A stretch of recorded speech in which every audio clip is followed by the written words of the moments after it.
Good morning po sa lahat. Isa pang muli yugto na ating daily Bible blessings.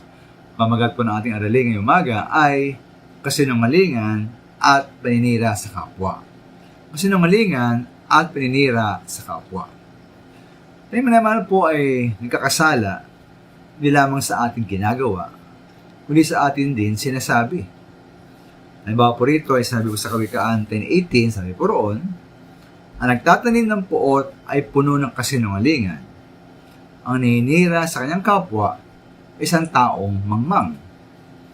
Kaya po sa verse pong ito, dalawang kasalanan ang kinondena na dapat nating bantayan. Una po ay ang pagsisinungaling. Na tunay na kinamuhian po ng ating Diyos. Sa Kawikaan 6:16-17, sabi po roon, sinabi sa isang bagay na kinamuhian ng Diyos ay ang kasinungalingan. Dagdag pa roon ay ang saksing sinungaling. Ayan ng Panginoon. Sabi niyo sa Colossians 3:9, na huwag kayong magsinungaling sa isa't isa, sapagat hinubad na ninyo ang dati ninyong pagkatao, pati ang magawa nito.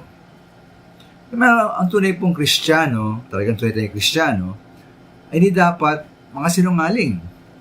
Dahil tayo ay binago na ng ating Diyos. Ikalawang kasalanan po ating bantayan ay ang paninira sa kapwa sa magitan ng mga maasamang salita. Sabi nga po sa Leviticus 19:16, na huwag tayong magkakalat na anumang nakasira sa puri ng ating kapwa. At para po sa akin, ito ay totoo, hindi lamang sa mga bagay na hindi totoo, kundi pati po sa bagay na totoo. Ang balita, ito man hindi, kung pangit, ay huwag natin ikalat.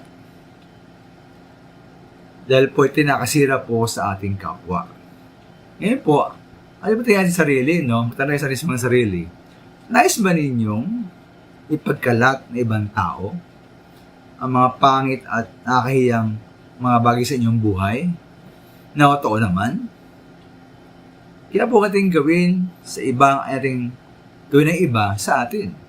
Huwag tayong magkalat ng mga pangit na bagay o sa ibang tao, kahit totoo. Dahil naman na ang pag-isinungaling at pinirang puri ay parehong salamin at pagkapahayag na ating pagkatao.